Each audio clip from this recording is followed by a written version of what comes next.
Hello Stampers, my name is Linda Bedinger and I'm an independent Stampin' Up! Demonstrator in Denver, Colorado. I'm so glad you could join me today. Recently I put up a swap video from my team and I've had some wonderful comments from you, thank you all very much, about the talent of my team, and I've already had a handful of requests for showing how to make some of the cards. So the first one that I'm going to do is the one that was done by Elizabeth McConnor. It's folded and stands up, and it's very much a fun fold and quite interesting card to look at. And so I figured out all of the dimensions. So we have Elizabeth's card to go by, and then we're going to make ours a Christmas card. And I've made a few changes as I would ordinarily.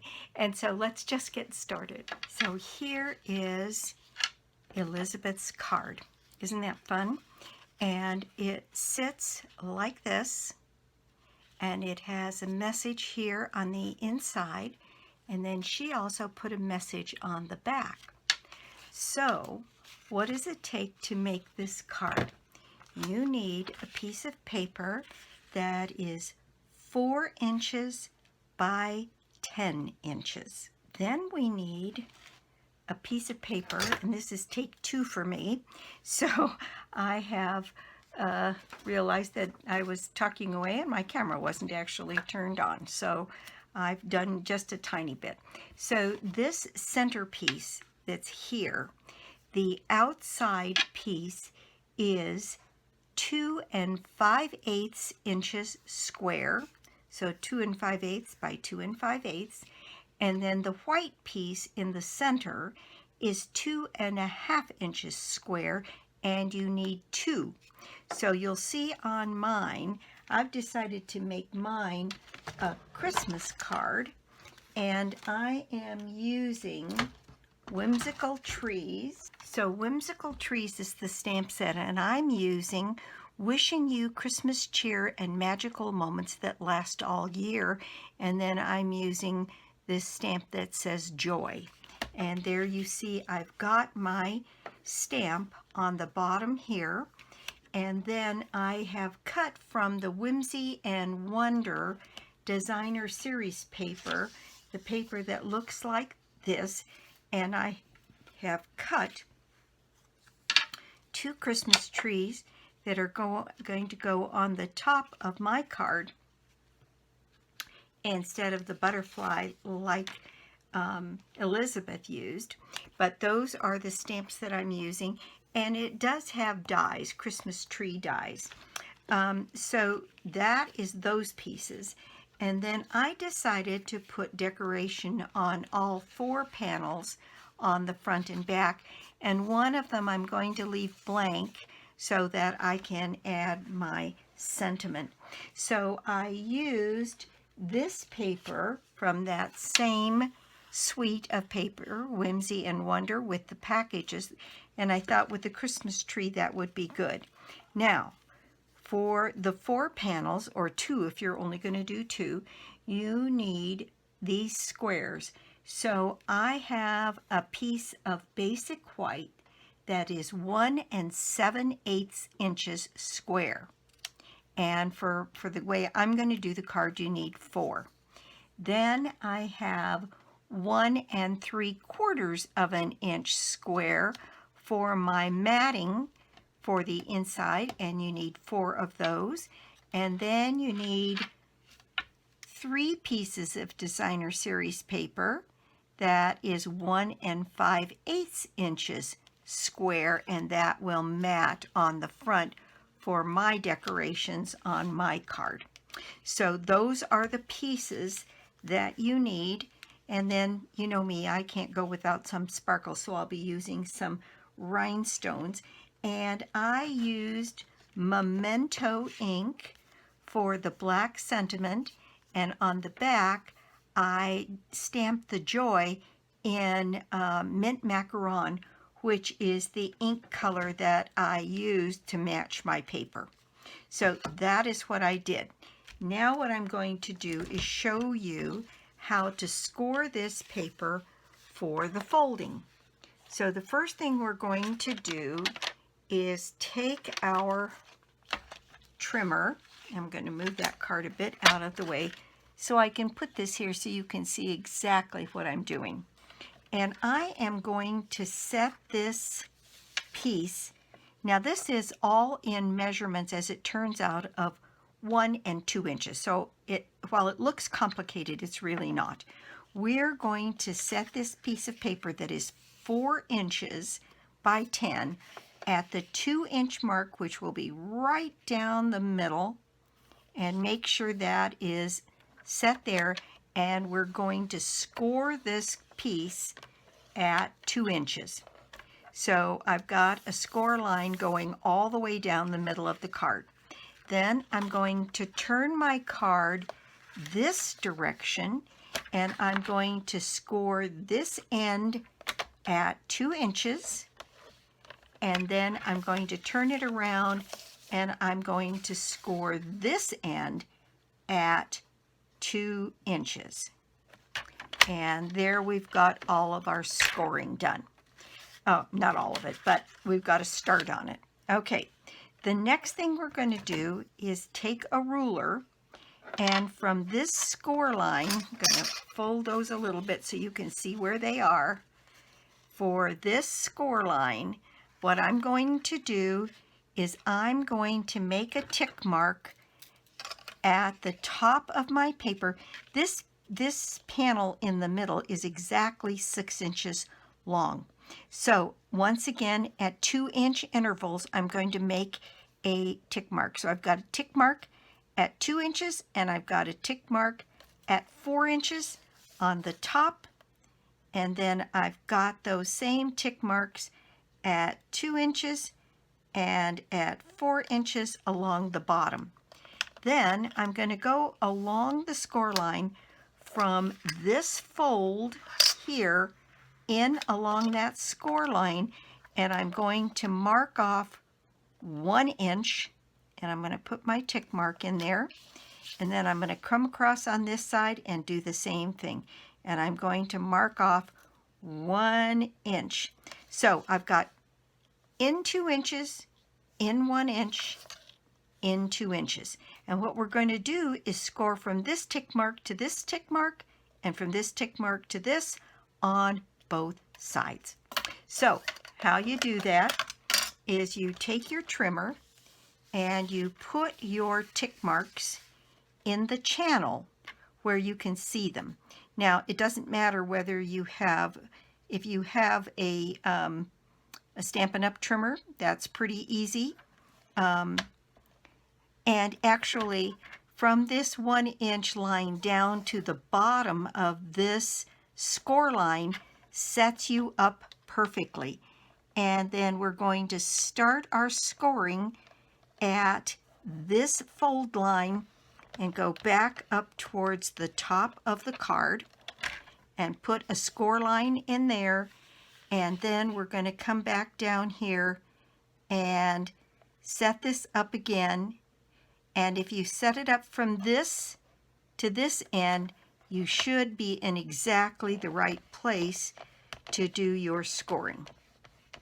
Here we go. And so I've got a score there.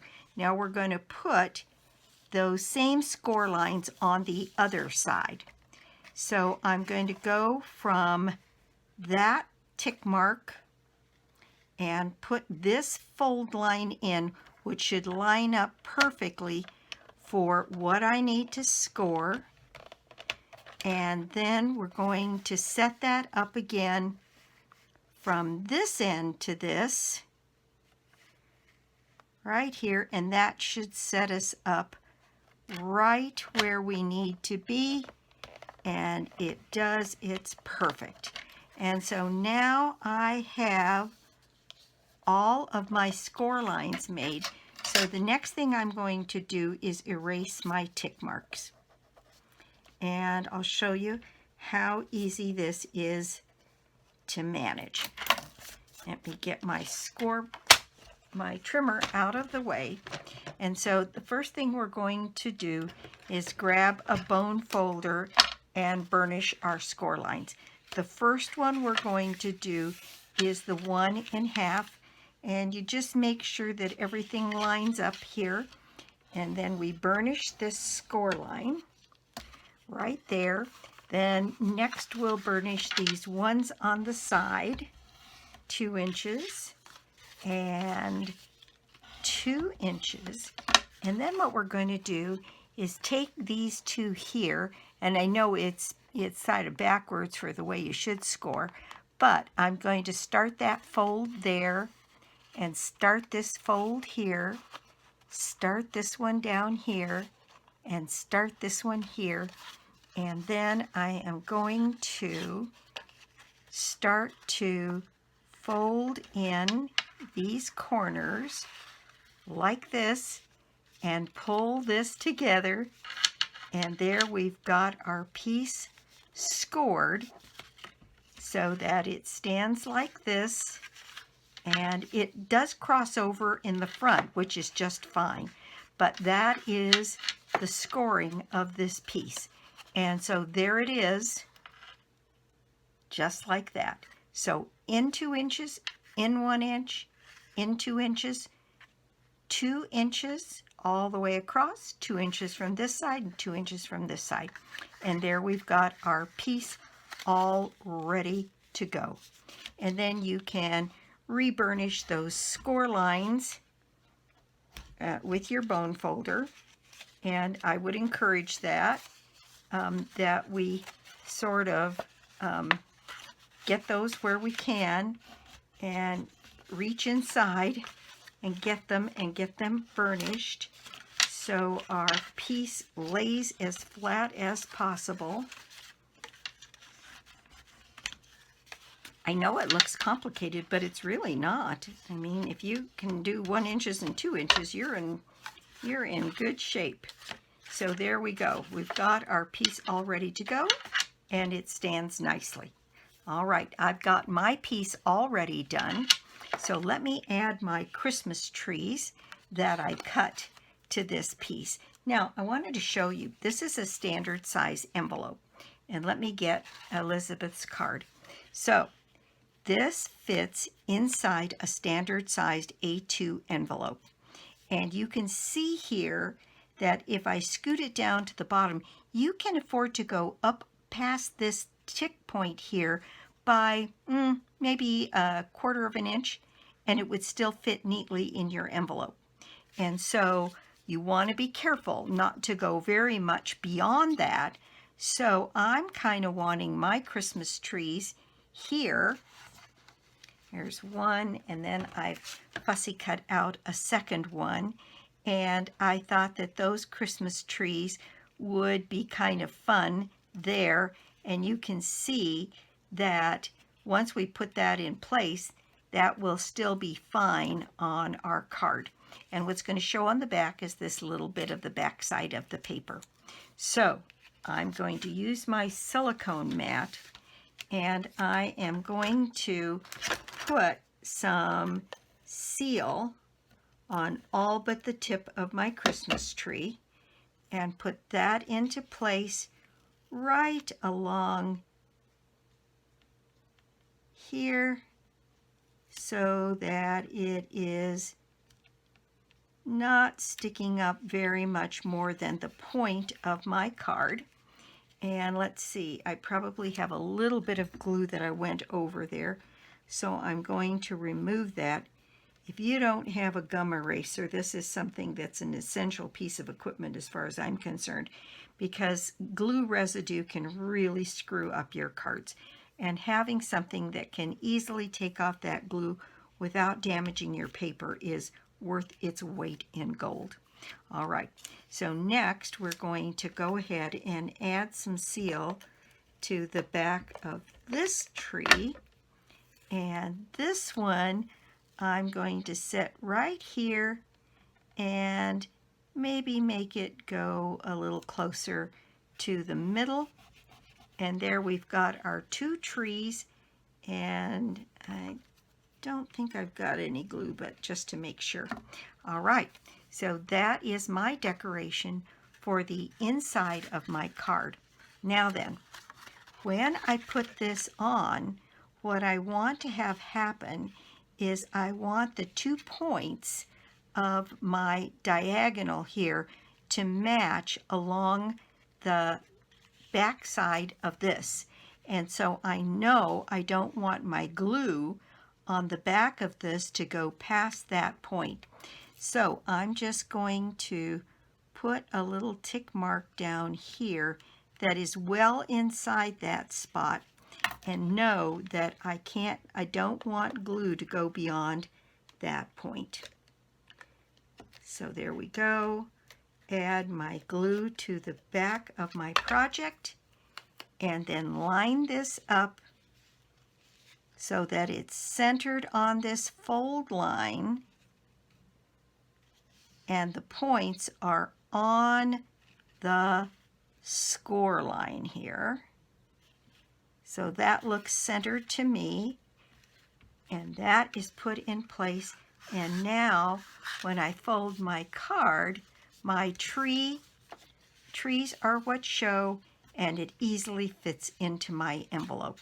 So there we go. And from the back, it says joy, and you can't see any of the glue. And this is now stuck to the inside piece of my card. Okay, so next I'm going to add my pieces around the card.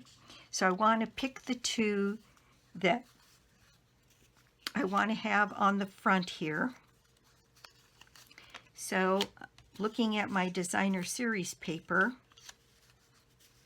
and deciding which ones I want, I know for sure that these mint macaron pieces are going to go inside the white, so I can get all of those set up.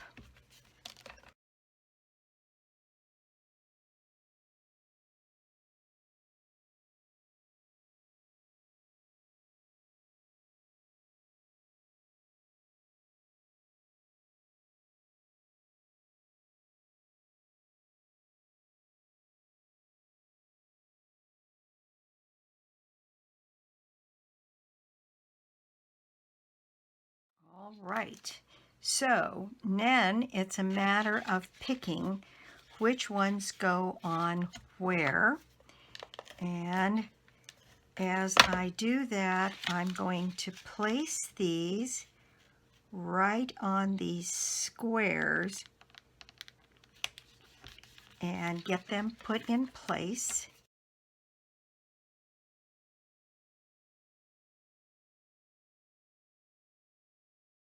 And then this one I'm going to leave without a piece of designer series paper so that I can add a small greeting to the back of my card. So there we go. There is my project. And there is Elizabeth's beautiful card. And I made mine a Christmas card, and had a lot of people request this one already. I hope you show us how to make Elizabeth's card. So here we go. We've got some gems, and since this has got silver on it, I thought adding a couple of rhinestones around this card would make this feel a little bit more, for me, adding the gems is kind of a finishing touch, and so I'm going to add one on my tree, one next to my sentiment, and in fact maybe I'll put one on either side of the sentiment.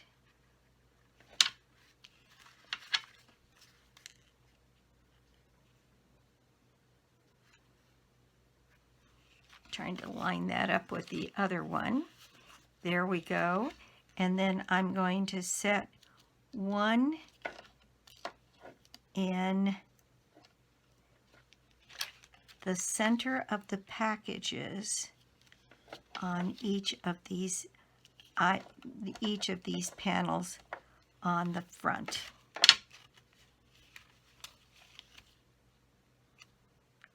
Right there. And there we go. That is my project for the day. Thank you so much for stopping by my YouTube channel today. I do so appreciate it. And thank you so much to Elizabeth McConnor. Elizabeth is in Nevada City, California. And I'm so thrilled that she decided to join my team. I just realized that her butterfly was up on dimensionals, and I made my trees flat. I may go back and raise those on dimensionals because I think it adds something to the card. So that is my project for the day. Thank you so much for stopping by my YouTube channel today. I do so appreciate it. And if you don't already have a Stampin' Up! Demonstrator, well, I'd love to be your demonstrator. Or you could join my team. There's a wonderful join offer now that does the normal $125 worth of product for $99 to purchase your starter kit. But from now until the end of September, you also get your choice of one of 12 bundles for free. And you know how bundles run. Sometimes they're as much as $50 or $60. So if it's a $50 bundle on top of your $125, then you'd be getting $175 worth of product for $99. A pretty good deal in either case. So if you're curious about it at all, give me a call. Now, all of the measurements for this card will not only be listed just below the video. If you select the Show More button, all of the measurements and the products used will be listed, and if you click on any of them, it takes you automatically to my store. And my prize draw for the month of August is a $60 shopping spree on me, and you can put yourself in that drawing by placing an order of any size on my store, lbedinger.stampinup.net, stampinup.net, or you can get to it through my blog, www.inkandingenuity.com. My team's blog hop is up on my blog right now, and it was a masculine card. So if you struggle with masculine card, there's I think 5 of us that participated this time, and there's some wonderful representations for masculine cards. Let's see. I think that's it for me. I will be back soon with more cards, more projects, and more tips. Bye.